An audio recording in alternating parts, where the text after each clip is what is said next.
పత్రిజీతో నా ప్రయాణం కార్యక్రమానికి అందరికీ స్వాగతం.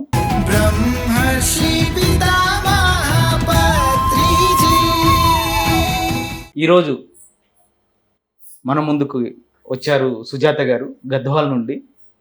పత్రిజీ సార్తో తనకున్న అనుభవాల్ని జ్ఞాపకాలని మనతో పంచుకోవడానికి. మరి ఈ కార్యక్రమం మొదలు పెట్టడానికి ముందు మరి మేడం పత్రిజీ మీద పాట ఆవిడే రాశారు, ఆవిడే కంపోజ్ చేశారు.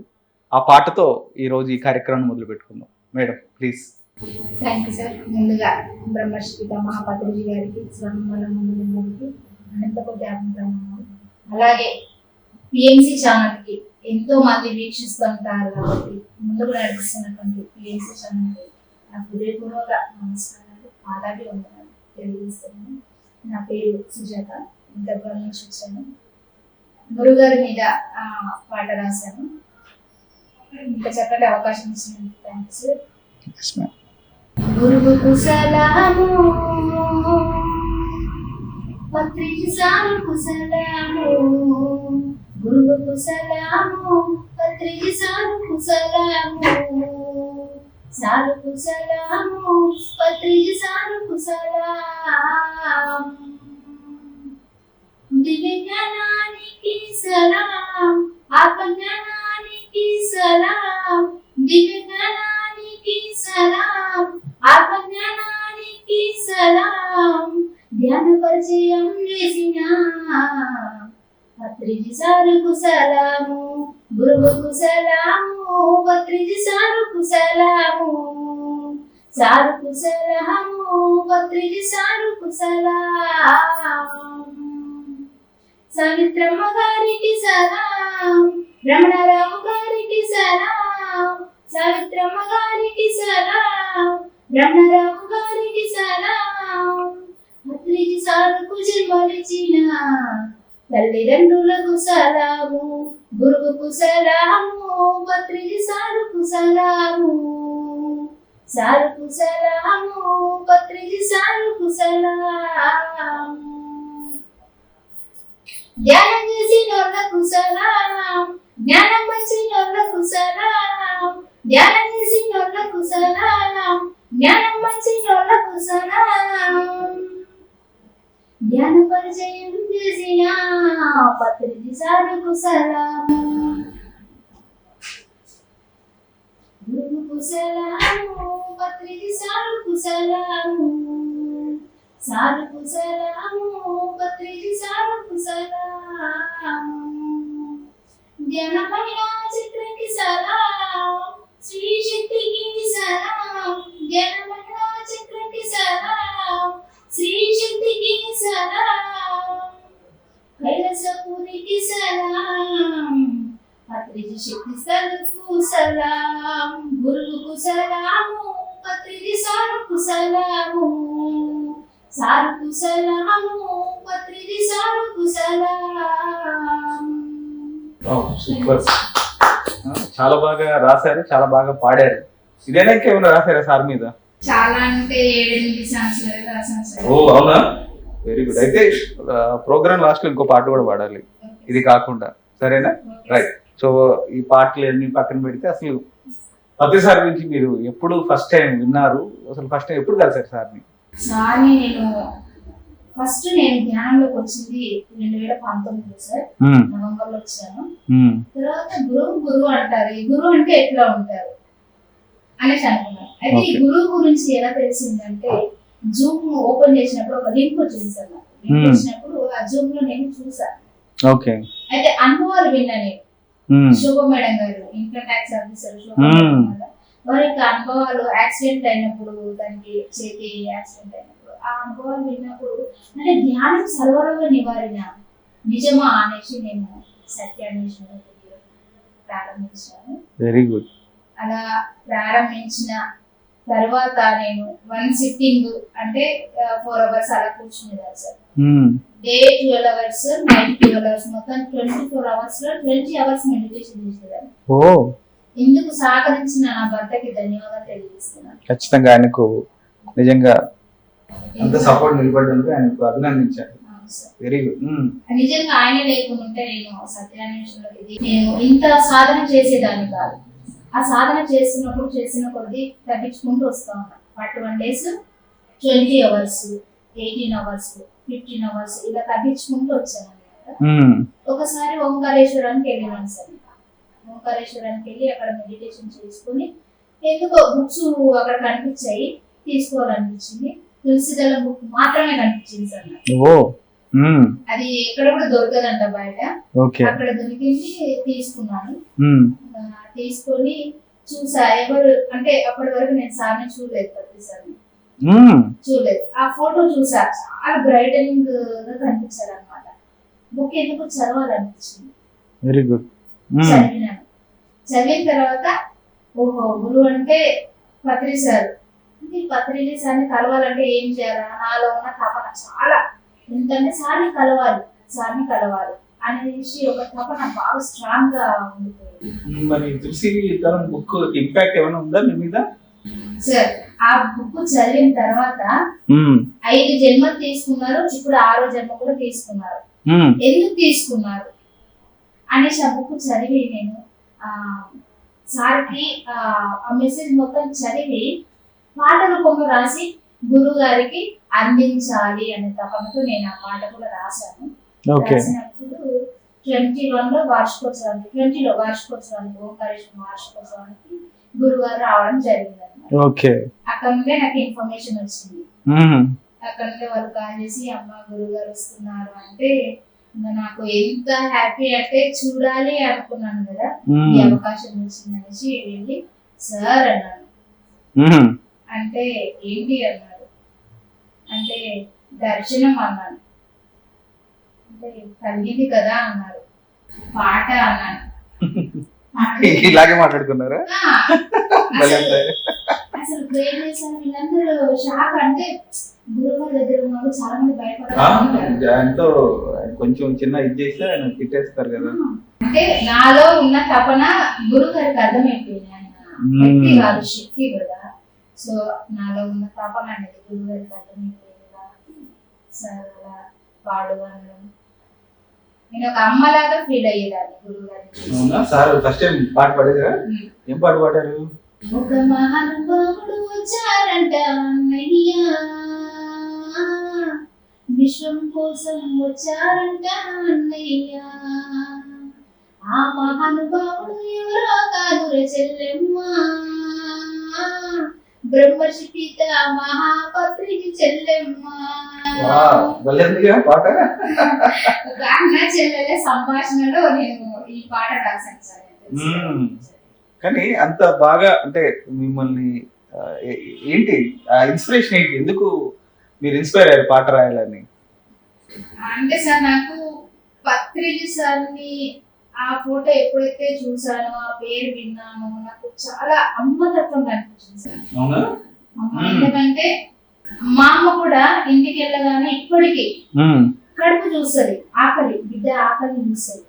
సో పత్రిజీ సార్ కూడా ఏం చేస్తారు అంటే కరెక్ట్ 1 అయ్యేసరికి భోజనానికి సార్కి తెలుసు ఆకలి వేసింది నా బిడ్డలకు అనేసి కరెక్ట్ ఆ టైంకి భోజనం అంటేసారు సార్. అది నాకు చాలా బాగా నచ్చింది సార్. సార్ నా అమ్మ అంటే ఇంకా ఇంతకంటే మించి అమ్మ కంటే గొప్పది ఏం లేదంట జన్మకి. ఈ 3-4 సంవత్సరాలు అసలు ఎన్నిసార్లు కలిసారు సార్ మీరు? సార్ 9 times కలిసాను సార్.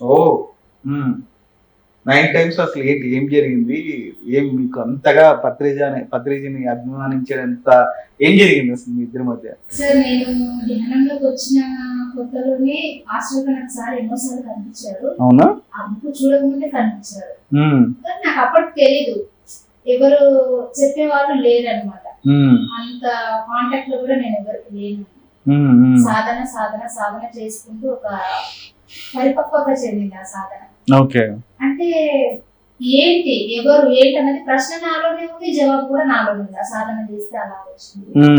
సో గురువు అంటే సార్ అనేసి ఆ రూపం కనిపించడం అలా అయింది. తర్వాత కార్తీక పౌర్ణమి ముందు రోజు ఏమైందంటే మా బావగారు 2 days బిఫోర్ బాడీ వెయిట్ చేశారనక నాకు పౌర్ణమి ధ్యానంలో గురువు గారు కనిపించారు అన్నమాట. ధ్యానము చేద్దామురో అన్నగారు శ్వాసను పడదామురో ఇదే పాట పదే ధ్యానం మొత్తం కూడా అదే పాట పాడుతా ఉన్నారు. అయితే నేను ఇంట్లో చిన్నదాన్ని, నలుగురు అక్క చెల్లెలం మేము, ఒక అన్నయ్య. అయితే నేను చిన్నప్పుడు ఏమైతుండే సార్, ఏదైనా షాకింగ్ న్యూస్ చెప్తే పడిపోయేదాన్ని అనమాట. అయితే మా చెల్లికి చెప్పొద్దు అనేసి అన్నయ్య, మా బావగారు బాడీ వెయిట్ చేశారు కదా, 2 days బిఫోర్ ఏమన్నాడంటే బావగారు, సుజాత నాకు ధ్యానం నేర్చుకోవాలని ఉందమ్మా అన్నారు. చెప్పారు. అయితే పౌర్ణమి ధ్యానంకి గురువు గారు నాకు ఈ పాటతో హాస్టల్ గా నాకు ఇచ్చారన్నారు, మెసేజ్ ఇచ్చారు. సో సార్ మొత్తం ఈ పాటతో ఎందుకు ఉన్నారు అనేసి మళ్ళీ ధ్యానంలో కూర్చున్నారు. ఈ వార్త వస్తుందనేసి తెలిసింది నాకు. అయితే అన్నయ్య ఫోన్ చేయదు అనేసి చెప్పారు కదా సార్, బాడీ. అయితే అప్పటికి నాకు విషయం తెలుసు, అంటే ఎవరు చెప్పలేదు, ఇన్నర్ పత్రిక సార్ నాకు ఇచ్చారు కదా. సో అలా విన్న తర్వాత ఏదో జరగబోతుంది అనేసి నాకు అర్థమైంది. ఆఫ్టర్నూన్ 12 o'clock నాకు ఫోన్ వచ్చింది. మా అన్నయ్య ఫోన్ చేసి, ఏంట్రా ఎలా ఉన్నారా అంటే అసలు విషయం చెప్పట్లేదు, ఏంట్రా ఎలా ఉన్నారా, బాగున్నావా, తిన్నావా, ఇలాగే చెప్తా ఉన్నారు. తర్వాత అన్నయ్య పెట్టేసిన తర్వాత మా వదినమ్మ చెప్పేసింది. అయితే ఎక్కడ పడిపోతుందో ఈ అమ్మాయి, ఫుల్ కరోనా సీజన్ అది 2020, ఎక్కడ పడిపోతుందో మళ్ళీ హాస్పిటల్, ఇక్కడ బాగా ఇబ్బందులు అనడం వాళ్ళు కొంచెం భయపడ్డారు. స్ట్రాంగ్. అయితే నాకు తెలిసిన విషయం ఆల్రెడీ మా వారికి చెప్పాక నాకు చెప్పలేదు. మా వారు ఎలక్ట్రిసిటీ డిపార్ట్మెంట్ లో చేస్తారు, వర్క్ చేశారు. నన్ను వచ్చి లగేజ్ ప్యాకప్ చేశారు, ఊరికి వెళ్దాం అన్నారు. సరే నేనైతే స్ట్రాంగ్ గా ఉన్నాను, ఎందుకంటే సార్ ఆల్రెడీ నాకు మెసేజ్ ఇచ్చారు కదా. అలా ఇంటికి వెళ్తున్న తరుణంలో నాకు మా అన్నయ్య ఎదురొచ్చారన్నమాట. కార్లో వచ్చి, అరే ఇలా జరిగింది, నువ్వు స్ట్రాంగ్ గా ఉండు, ఏడవద్దు, నువ్వు ఏడిస్తే పడిపోతావు అని చెప్పారన్నమాట. అంటే నేను ఆల్రెడీ ధ్యానంలో ఉన్నానన్న విషయం వాళ్ళకి తెలియదు. తెలియదు. ఇంకొకటి తెలిసిన, స్టార్టింగ్ లో తెలిసినప్పుడు జూమ్ లలో వర్క్ చేస్తుంది, యూట్యూబ్ లలో వచ్చేస్తుంది అని తెలిసినప్పటికీ ఇంట్లో చేసుకోవచ్చు కదా, ఎందుకు యూట్యూబ్ వెళ్ళడం అనేసి అనడం జరిగింది. అలా నేను సాధన ఇంకా పెంచుకునే కొద్దీ అవతల వ్యక్తి మనల్ని ఎవరు కూడా విమర్శించరు, ప్రశ్నించరు అనే విషయం కూడా తెలుసు. సో అప్పటికి నేను చిన్న కూతురు అని చెప్పాను కదా సార్, అందరు చూసారు. లాస్ట్ నేనే ఉన్నాను. 10 అయింది నైట్, బాగా శరీరం వదిలేశారు కదా, నైట్ 10 అయింది. వెళ్ళినాను, అందరూ చెల్లి అని పట్టుకుని ఏడుస్తా ఉన్నారు. నా లోపల ఏమున్నదంటే, భద్రసారి చెప్పిన పాట ఒకటి, ప్రాపంచ ఎందుకు ఇలా పాడాల్సి వచ్చింది అనేసి నేను సార్ని అడిగాను, క్వశ్చన్ అడిగాను. సార్ ఏమని చెప్పారంటే, ప్రాపంచికమైన జీవితంలోకి నువ్వు వెళ్తున్నావు కాబట్టి ధైర్యంతో ఉండు అనేసి, ధ్యానం చేసుకో అనేసి చెప్పారంట. Very good. ఓకే అనేసి అలాగే వెళ్ళి, నీకు కావాల్సింది కూడా అదే కదా బావగారు, అంటే ఆత్మ అప్పుడే వెళ్ళిపోదు కదా సార్, బాడీని వదిలేసి అప్పుడే వెళ్ళదు. సో సిల్వర్ కార్డ్ కట్ అవుతుంది కానీ వెళ్ళిపోదు పైకి, స్ట్రైట్ గా అప్పుడే వెళ్ళిపోదు. ఆ సరౌండింగ్ లో తిరుగుతా ఉంటది, అబ్జర్వ్ చేసుకుంటూ ఉంటాను. వెళ్ళిన తర్వాత బాగా అందరూ ఏడుస్తా ఉన్నారు. ఇప్పుడు ప్రాపంచికమైన జీవితంలో ఎలా ఉంటుందంటే, వస్తుంది కదా ఈమెట్లో ఏడుస్తుంది చూద్దాం అలా ఇలా అనేసి చాలా రకాలుగా ఊహించుకుంటారు కదా. చిన్న కూతుర్ని బాగా ఎలా అంటే ఒక నాన్నలాగా చూసుకున్నారు అన్నమాట. అలా నేను వెళ్ళి, ఏం లేదు ఆయన కోరుకున్నది 2 days బిఫోర్ అడిగాడు, మెడిటేషన్ నేర్పించాను. సో వెళ్ళిన మెడిటేషన్ లో కూర్చున్నా. నాకు కావాల్సింది శరీరం కాదు, ఆయన ఆత్మ ఏం కోరుకుంది, నన్ను ధ్యానం అడిగింది, ఆ ధ్యానం అందించడం నా ధర్మం అనేసి నేను అక్కడ కూర్చున్నాను. ఆటోమేటిక్ గా మళ్ళీ నైట్ టైం జూమ్లలో వర్క్ చేయడము, అలాగే సీక్రెట్ గా వీళ్ళకి వినిపించకుండా అక్కడ వింటూ క్లాసెస్ చెప్పుకుంటూ అలాగే గడిచింది. అక్కడ 2 days బాధపడితే వాళ్ళతో పాటు నేను కూడా అలాగే బాధపడుతున్నట్టు, అక్కడ ఓదార్చుతున్నట్టు కనిపించారు. కానీ ఒక లిక్విడ్ గానీ ఏమి తీసుకోలేదు నా శరీరానికి, సాధన మాత్రమే తీసుకున్నాను. Very good. వాళ్ళు ఎంత ఎనర్జెటిక్ గా ఉన్నారో నేను అంతే ఎనర్జెటిక్ గా ఉన్నాను ఆ సమయం మొత్తం కూడా. Very good. సో మీరు పాట రాసేంతగా మిమ్మల్ని పత్రిక ఏం ప్రభావితం చేశారు? ఏం చేశారంటే సార్, ఒకటి ఏంటంటే ఈ సమాజంలో అట్రాక్షన్ చేసేది ఒక పాట. అవును. మాట కాదు, మాటనే. అవును మాట మనం ఇలా వింటాము, వదిలేస్తాం, అవును. కానీ పాటకి అట్రాక్షన్ అవుతారు. ఉమ్, సో నాకు సార్ ఇచ్చినది ఈ నా జ్ఞానం మొత్తం తీసుకొని ప్రజలందరూ కూడా పాట రూపంలో వినిపించనేసి చెప్తుంది. అంటే మీరు ధ్యానానికి ముందు కూడా పాడేవాళ్ళ? చిన్నప్పటి నుంచి బాగా ఉంది ఆ కళ ఉంది. దాచి పెట్టుకునేదాన్ని, స్కూల్ లైఫ్ లో పాడేదాన్ని సార్. ఓకే. అంటే చిన్నప్పుడు కూడా కొంచెం ఏదో మంచి చేయాలి, సమాజానికి మంచి చేయాలి అంటే, మాది ఉమ్మడి పాలమూరు జిల్లా సార్, నల్లమల్ల ఏరియా, బాగా మంచి నక్సలిజం. అందులో వెళ్ళాలని నాకు చిన్నప్పుడు కమ్యూనిస్ట్ భావాలు, నక్సలిజం భావాలు ఉన్నాయన్నమాట. చాలా సార్. ఎందుకంటే ఆ పాట కూడా ఏమైనా పాడేవాళ్ళ? మంచి పాట అలా పాడి సుజాత గారు ఇప్పుడు ఇలా పాడుతుంటే మరి ఎంత బాగుంటుంది. పాడండి.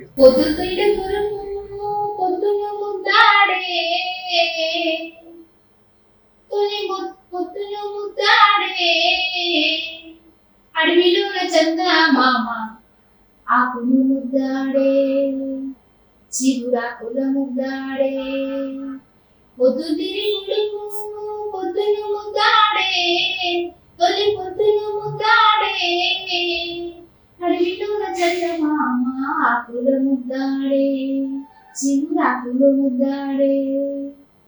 ఇలా చాలా చాలా అంటే గోరటి వెంకన్న గారి గద్దర్ అంటే చాలా అభిమానం సార్. అలా వాళ్ళని ఇన్స్పిరేషన్ తీసుకొని నేల తల్లి గురించి పాడుతూ అలా కమ్యూనిజం సిద్ధాంతాలు ఉన్న సుజాత గారు ఆధ్యాత్మిక సిద్ధాంతాలతో ముందుకెళ్తున్నారు. బాగుంది. ఇంకా ఇంకా ఏంటి ప్రతిసారి మేము చూపించిన ప్రభావం?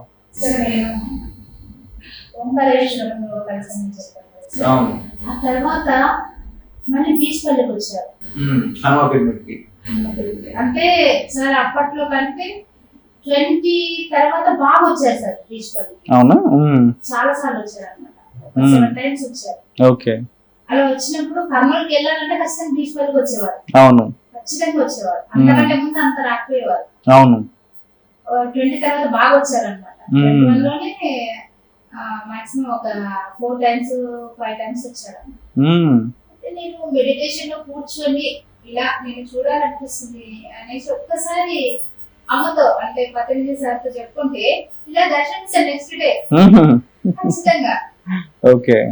అలా ఏం జరిగిందంటే బీచ్ పల్లికి వస్తున్నప్పుడు అప్పట్లో నేను ఎన్నో అంటే నేను కాదు సార్ జ్ఞానాన్ని తీసుకున్నాను కాబట్టి నేను ఒక పరికరంగా ఎన్నో జూమ్లు ఆర్గనైజ్ చేశాను. ఆంధ్ర, తెలంగాణ. మన తెలంగాణలో చాలా వరకు తక్కువగా ఉన్నాయి జూమ్స్, ఆంధ్ర మాత్రం బాగా చేశారు వర్క్. ఆ జూమ్స్ చూస్తున్నప్పుడు నాకు ఇంటిమేషన్ వస్తుంది, ఫ్లాష్ ఫ్లాష్ ఫ్లాష్ గురుగారు వస్తున్నారు అనేసి. టక్కున జూమ్ అయిపోగానే వెంటనే గురుగారిని చూడాలి చూడాలి చూడాలి అనేసి వెళ్ళేదాన్ని. వెళ్ళినప్పుడు నాలో ఉన్న తపన సారి గుర్తుపెట్టేవారు. కళ్ళతో మాట్లాడుకునేవాళ్ళం ఎక్కువ. కళ్ళతో మాట్లాడుకుని ఇట్లంటే ఇట్లా అనేదాన్ని, లేదంటేనే ఉన్నంటనే ఇట్లా అనేదాన్ని. తర్వాత పతంజలి సార్ బీచ్ పల్లికి వచ్చినప్పుడు సార్ చూసారు ఇట్లా నాకు అంటే సార్ బాగా వర్క్ చేస్తారు సార్ ఈ అమ్మాయి అనేసి ప్రేమి సార్ చెప్పారు అనమాట. అంటే హిందీలో మాట్లాడమా అన్నారు సార్ ప్రేమి సార్. నేనేమన్నా అంటే సార్ ఇలాగే చూసారు, నా కళ్ళలో కళ్ళు పెట్టి షేక్ హ్యాండ్ ఇచ్చారు. నేను ఇలాగే చూసాను, చూసి షేక్ హ్యాండ్ ఇచ్చి నా తుది శ్వాస ఉన్నంత వరకు ఈ ఆధ్యాత్మిక సేవ చేస్తూనే ఉంటానని చెప్పాను. చెప్పాను, ఇలాగే చెప్పాను. అంటే ఒక గురువుతో మాట్లాడము అని మనకి ఇలా ఉంటారు, ఇలా మందిని చూసాను కానీ ఇది ఎక్కడ డేర్ అంటే నా లోపల ఉన్నది కాదు. సార్ నాకు ఎనర్జీస్ ని ఇచ్చి నువ్వు చేయగలవు చెప్పేసి నీ నోట్ల నుంచి వచ్చేసి నాకు తెలియకుండా కాన్షియస్ లో నుంచి లేకపోతే ఆ వర్డ్స్ వచ్చేసినాయి. Very good. ఇప్పుడు గురువు గారు ఎక్కడికన్నా వచ్చారు అంటే అందరూ గుంపుడు మీదకి వెళ్తా ఉంటారు. నేను అలా వెళ్ళను, ఒక చోట ఉంటాను. ఎలా అంటే గురువు దగ్గర శిష్యులు ఎలా ఉండాలంటే సైలెంట్ గా ఒక చోట ఉంటే గురువే గుర్తుపట్టి పిలుస్తారు. అలా అనేసి నేను వచ్చిందే ధ్యానంలోకి కొత్తలో. మరి ఇవన్నీ ఎలా తెలుసు అంటే సాధన వల్లనే సాధ్యం అనేసి నేను అనుకున్నాను. Very good. వర్డ్స్ వచ్చినాయి, చెప్పేశాను. శ్వాస వరకు కూడా ఆధ్యాత్మిక సేవ చేస్తానంటే సార్ షేక్ అని ఇచ్చి చాలాసేపు ఇలాగే చూసారు. చూసినప్పుడు సరే అనేసి చాలాసేపు ఒక 15 minutes వరకు చూసాము, అలాగే ఉన్నాం. తర్వాత గురువు గారు వెళ్తా వెళ్ళేటప్పుడు అందరు నిలబడినారు. ఇంకా ఫోటోల కోసం చాలా మంది గురువు గారు అంటే అసలు స్పర్శ తాకితే చాలు అనేసి చాలా వెంటబడి ఇలా పరిగెత్తా ఉంటారు. నేను ఫోటో మీద ఉండే సార్, నేను సార్ దగ్గరికి వెళ్ళినప్పుడు ఫస్ట్ సార్ పిలుస్తారు ఇట్లా అంటారు, లేదంటే ఏంటి విషయాలు ఏంటి ఇలా అంటారు అన్నప్పుడు వెళ్ళేదాన్ని, వెళ్ళి కలిసేదాన్ని. ఏదైనా చెప్పాలనుకుంటే ఏం లేదనేదాన్ని. ఇలా వర్డ్స్ వచ్చినప్పుడు చెప్పేదాన్ని. చెప్పినప్పుడు సార్ ఇలా విషయం చూపుడు లేదు కార్యక్రమం వెళ్ళిన తర్వాత సార్ దగ్గర ఒక బాక్స్ ఉంటది, చాక్లెట్ బాక్స్, రౌండ్ గా ఉంటది. ఆ గోళీలు పక్కన లాగా ఉంటాయి. అవి తీసుకొని నాకు ఇచ్చారనమాట. అవి నాకు తెలియదు సార్, ఎందుకంటే సార్ వెంట తిరిగే వాళ్ళకైతే తెలుసుంటది ఏం చేయాలా ఏంటి ఇది అన్నది. నాకు అప్పట్లో అది ఇచ్చారు అంటే నా లోపల ఏమనుకున్నానంటే, ఇంత చేస్తున్నాను కదా, మీరు ఇచ్చిన జ్ఞానం పంచుతున్నా, మరి నా లోపల ఉన్న తపన మీకు అర్థమైంది, మరి నేను ఇంకా నా స్టెప్ ఏంటి, ఇంకా చేయాలా వరకు బయటికి వెళ్ళాలా అంటే బయటికి వెళ్ళలేదు అనేసి ఇచ్చారు. బయటికి వెళ్ళు అంటే జూమ్లలో నుంచి బయటికి ప్రత్యక్షంగా వచ్చి. లాస్ట్ టైం అంటే ఇలా 7 times కలిసిన తర్వాత లాస్ట్ సారు ఒకరోజు సార్ 21లో జగన్నాథ గట్లోకి మొక్కలు నాటడానికి వచ్చారు. 15th August జెండా ఆ రోజు వెళ్ళామన్నమాట. సార్ని కలిసాను, సార్ని సన్మానం చేయాలనుకున్నా నేను. వెళ్ళిన ఇట్లా అన్నారు అంటే ఇలా కవర్ చూపించిన, ఏం లేదు సైకిల్ మొత్తం కవర్ చూపించగానే ఇట్లా అన్నారు అనగానే ఇంకా వెళ్ళిన తర్వాత అప్పుడు తీసుకున్న సార్ ఫోటో. ఎవరు తీసారో తెలియదు, తీయమని కూడా నేను అడగలేదు. సార్ దగ్గర ఎట్లా అంటే అమ్మతో ఎలా ఉంటామో అంత బాగా మరి మరపురాసారు. షాల్వా కప్పిన తర్వాత హ్యాపీగా బ్రైటనింగ్ ఇలా స్మైల్ ఇస్తున్నారు. అది ఫ్రేమ్ కట్టించి ఇంట్లో పెట్టుకున్నాను. వెరీ గుడ్, బాగుంది. సో మరి పత్రిజీ ఇట్లా శరీరాన్ని వదిలేస్తున్నారు అని ఎప్పుడు తెలిసింది? తెలియగానే మీ లోపల ఫీలింగ్ ఏంటి? సరే, శరీరాన్ని వదిలేస్తారని నేను ఎప్పుడు అనుకోలేదు. ఎందుకంటే ఇళ్ళ నుంచి నాకు వస్తుంది చెప్తా ఉంటది, వదిలేయదు. ఎందుకంటే 95 వరకు ఉంటాను, ఆయన ఎందుకు వదిలేస్తారు? సో కావాల్సింది మనకి ఆత్మ, ఫిజికల్ బాడీ కాదు. నేను అమ్మ అని అంతగా ప్రేమించేదాన్ని, నేను సార్ని అంతగా అభిమానించేదాన్ని. అమ్మ అంటే ఇంకా అమ్మ కంటే గొప్ప ఎవరు ఉన్నారు సార్ నాకు తెలిసి. మరి ఈ సృష్టిలో అమ్మ కంటే గొప్పది ఎవరు లేనప్పుడు నా అమ్మ నాకు దూరం అవుతుందంటే నీ బిడ్డ తట్టుకోగలుగుతారా? తట్టుకోలేదు కదా. సో నాకు ఇన్ఫర్మేషన్ వచ్చింది, ఇలా వెళ్తున్నాము ఇలా అంటే నమ్మాలి సార్. సారు అనేసి ఒక మెసేజ్ ఇచ్చారనమాట, పెట్టారు, వాట్సాప్ మెసేజ్ పెట్టారు, కానీ నేను నమ్మలేదు, నో అనుకున్నాను అనేసి. నేను కడతాలకు ముందు రోజు, శరీరాన్ని వదిలేకంటే ముందు రోజు వెళ్ళాను. వెళ్ళినప్పుడు నాకంటే ముందు 3:30కి అలా చూసిన వాళ్ళు కూడా సార్ చాలా డల్ గా ఉన్నారు అనేసి చెప్పారనమాట. సరే చూద్దాం అనేసి నేను వెళ్ళినప్పుడు సార్ తులసిదళం ముక్కు మీద ఎంత బ్రైటనింగ్ గా ఉన్నారో అంత బ్రైటనింగ్ గా చూసాను. ఇప్పటి వరకు నేను ఒకవేళ నిజంగా డల్ గా ఉన్నారంటే ఏడ్చేదాన్ని ఏమో, మేబీ నాకు తెలియకుండా ఏడ్చేదాన్ని ఏమో, కానీ అది చాలా బ్రైటనింగ్ గా చూసారు అనమాట. చూసినప్పుడు ఇంకొక కొత్త వ్యక్తిని కూడా తీసుకెళ్ళాను, ధ్యానంలోకి రాలేదు వాళ్ళు, కొత్త వ్యక్తిని కూడా తీసుకెళ్ళడం జరిగింది. నేను చూస్తాను మీ గురువు గారిని అంటే ఓకే అనేసి తీసుకెళ్ళినా. అయితే అందరినీ చూస్తూ అక్టివ్ లో ఉన్నారు కదా, అందరు చూసినప్పుడు ఎలా ఉన్నారో నాకు తెలియదు, కానీ నేను చూసినప్పుడు మాత్రం డైరెక్ట్ నాకు లోపలికి వెళ్ళని చెప్తుంది. లోపలికి వెళ్ళే టైంలోనే అక్కడ ఆపేస్తా ఉన్నారు. అయితే అక్కడ ఏం అర్థమైందంటే, వద్దు నేను చూస్తున్నాను, నీలో ఉన్న అమ్మతత్వాన్ని చూసారు కదా సార్ కూడా, అమ్మలాగా చూసుకుంటుంది నేను ఆలోచి బాధపడుతుంది, చాలా బ్రైట్ అండ్ యాక్టివ్ గా నాకు నా వైపు చూడడం జరిగింది. నేను చాలా హ్యాపీగా ఫీల్ అయ్యాను. చూసిన తర్వాత దామోదర్ రెడ్డి సార్ కలిసారన్నమాట. అమ్మ చూసావా? చూసాను సార్ చెప్పాను. హ్యాపీగా ఉన్నా సార్ అవునా ఇంకా వెళ్ళి లంచ్ చేసేసి వెళ్ళడం జరిగింది. నెక్స్ట్ డే ఆ రోజు ఈవినింగ్ మళ్ళీ ఫోన్ కాల్ వచ్చింది నాకు. మేడం సార్ అంట ఇలా అంటారు కదా అంటే ఎవరు చెప్పారు మీకు, ఇవన్నీ ఎందుకు ఊహించుకుంటారు మీకు అని నేను అనడం జరిగింది. ఎందుకంటే ఆ సార్ నాకు అట్లా దివ్య తేజస్తో కనిపించినప్పుడు నాకు అనిపించలేదు ఓకే కావాల్సింది ఆత్మ, నేను నీతోనే ఉంటా, నువ్వు ఎందుకు అలా టెన్షన్ పడుతున్నావు. అలా నెక్స్ట్ డే కూడా వచ్చి శరీరాన్ని వదిలేసిన తర్వాత కూడా నాకు ఏం రాలేదు సార్. స్టేజ్ మీదకి వెళ్ళినాము, చూసినాము, చూడగానే అక్కడి నుంచి సర్వెంట్ మాస్టర్స్ పిరమిడ్ క్యాప్స్ కి థ్రెడ్స్ కట్టాలి అని నేను వెళ్ళాను. ఆ వర్క్ చేసినాను, చాలా హ్యాపీగా అనిపించింది. గురువు గారు కోరుకునేది సేవ, సో ఆయన యొక్క లక్ష్యాలు కూడా అవే కాబట్టి పిరమిడ్ క్యాప్స్ అక్కడ థ్రెడ్స్ కట్టి ఆ తర్వాత వెళ్తున్నప్పుడు చాలా మందికి అక్కడ ఫుడ్ దొరకలేదు, విఐపీస్ కి అరేంజ్ చేసినటువంటి ఫుడ్.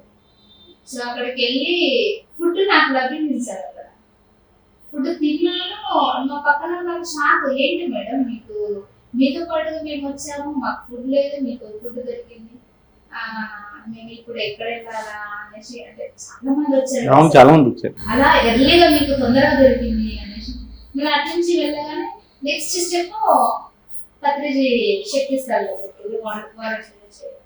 చాలా చాలా హ్యాపీగా అనిపించింది. కానీ ఫిజికల్ రూపం వేరే అన్న ఆలోచన ఎప్పుడు కూడా రాలేదు. ఫైనల్ గా ఇంకొక పాటతో ఈ కార్యక్రమాన్ని ముగిద్దాం.